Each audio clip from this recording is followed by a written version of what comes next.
بسم اللہ الرحمن الرحیم۔ آج میں آپ کو بتاؤں گی 3000 سال پرانی مسجد اقصیٰ اور اس کی تعمیر کے کچھ حیرت انگیز حقائق کے بارے میں۔ مسجد اقصیٰ مسلمانوں کا قبلہ اول ہے۔ خانہ کعبہ اور مسجد نبوی کے بعد تیسرا مقدس ترین مقام اسی مسجد اقصیٰ کا ہے۔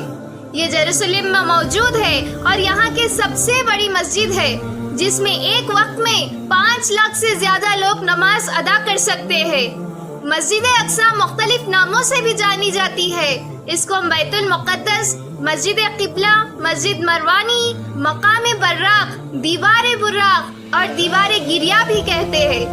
اس مسجد کی تعمیر جنات سے ہوئی۔ اس میں تابوت سکینہ رکھا گیا۔ اس مسجد میں حضرت مریم علیہ السلام کو جنتی پھل ملتے تھے اور نبی صلی اللہ علیہ وسلم معراج پر یہیں سے روانہ ہوئے تھے، اور مسلمانوں کے لیے معراج کے بعد سے اس جگہ کی اہمیت کئی بڑھ گئی، کیونکہ اب سے قبلہ اول نہیں بلکہ نقطۂ معراج بھی حاصل ہوئی۔ اور یہ وہ واحد مسجد ہے جس میں ایک وقت میں تمام انبیاء اکرام نے قیام فرمایا اور اللہ کے رسول صلی اللہ علیہ وسلم نے تمام انبیاء کی امامت فرمائی۔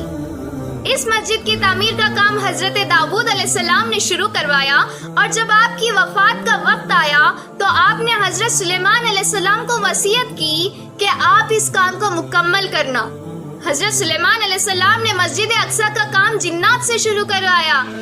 حضرت سلیمان علیہ السلام کو اللہ تعالیٰ نے انسان، جنات، حیوانات، حجر و شجر اور ان تمام چیزوں پر حکومت بخشی تھی، لہٰذا حضرت سلیمان علیہ السلام نے وصیت کے مطابق مسجد کی تعمیر کا کام شروع کروایا، لیکن انہوں نے جنات سے شروع کروایا۔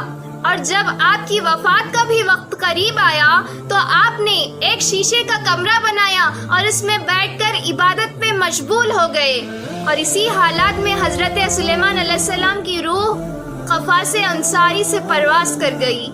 آپ اپنے عصا کی ٹیک سے کھڑے رہے، ادھر جنات مسجد کی تعمیر میں مشغول رہے، کیونکہ اگر کوئی جن حصار سے باہر جانے کی کوشش کرتا تھا تو وہ جل جاتا تھا، اور اس کے علاوہ حضرت سلیمان علیہ السلام کا خوف بھی تھا، لہٰذا 1 سال کے بعد مسجد اقصیٰ کا کام مکمل ہوا، اور حضرت سلیمان علیہ السلام کے عصا کو دیمک نے کھا لیا تو آپ علیہ السلام کا جسم مبارک زمین پر تشریف لایا۔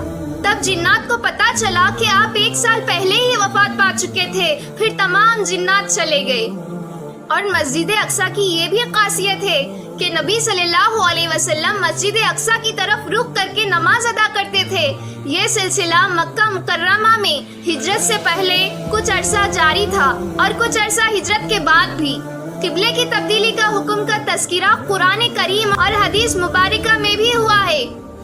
حضرت براء بن نازب رضی اللہ تعالیٰ عنہ فرماتے ہیں کہ نبی کریم صلی اللہ علیہ وسلم نے 16 یا 17 ماہ تک بیت المقدس کی طرف منہ کر کے نمازیں پڑھی، اور رسول اللہ صلی اللہ علیہ وسلم دل سے چاہتے تھے کہ کعبے کی طرف منہ کر کے نماز پڑھیں۔ آخر اللہ تعالیٰ نے یہ آیات نازل فرمائی، ہم آپ کا آسمان کی طرف بار بار چہرہ اٹھانا دیکھتے ہیں۔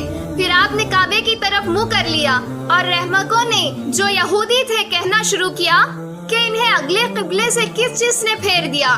آپ فرما دیجئے کہ اللہ ہی کی ملکیت ہے مشرق اور مغرب، اللہ جس کو چاہتا ہے سیدھے راستے کی ہدایت کر دیتا ہے۔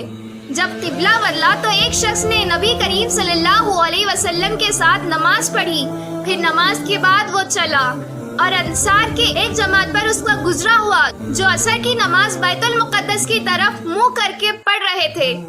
اس شخص نے کہا کہ میں گواہی دیتا ہوں کہ میں نے نبی کریم صلی اللہ علیہ وسلم کے ساتھ وہ نماز پڑھی ہے جس میں آپ نے موجودہ قبلہ یعنی کعبے کی طرف منہ کر کے نماز پڑھی ہے۔ پھر وہ جماعت نماز کی حالت میں ہی مڑ گئی اور کعبے کی طرف منہ کر لیا۔ قرآن کریم میں اللہ تعالیٰ سورہ بقرہ میں فرماتا ہے، اور اسی طرح ہم نے تم کو امت متعدل بنایا ہے تاکہ تم لوگوں پر گواہی بنو، اور پیغمبر آخر الزمان صلی اللہ علیہ وسلم تم پر گواہ بنے۔ اور جس قبلے پر تم پہلے تھے اس کو ہم نے اس لیے مقرر کیا تھا کہ معلوم کرے کہ کون ہمارے پیغمبر کا تابع رہتا ہے اور کون الٹے پاؤں پھیر جاتا ہے۔ اے پیغمبر صلی اللہ علیہ وسلم ہم تمہارا آسمان کی طرف منہ اٹھانا دیکھ رہے ہیں، سو ہم تم کو اسی قبلے کے طرف جس کو تم پسند کرتے ہو منہ کرنے کا حکم دیں گے، تو اپنا منہ مسجد حرام یعنی خانہ کعبہ کی طرف پھیر لو، اور تم لوگ جہاں ہوا کرو نماز پڑھتے وقت اسی مسجد کے طرف منہ کر لیا کرو۔ اور جن لوگوں کو کتاب دی گئی ہے وہ خوب جانتے ہیں کہ نیا قبلہ ان کے پروردگار کی طرف سے حق ہے، اور جو کام یہ لوگ کرتے ہیں اللہ ان سے بے خبر نہیں۔ تو اس طرح سے ہم سب کا قبلہ مسجد اقصی سے خانہ کعبہ مقرر ہوا۔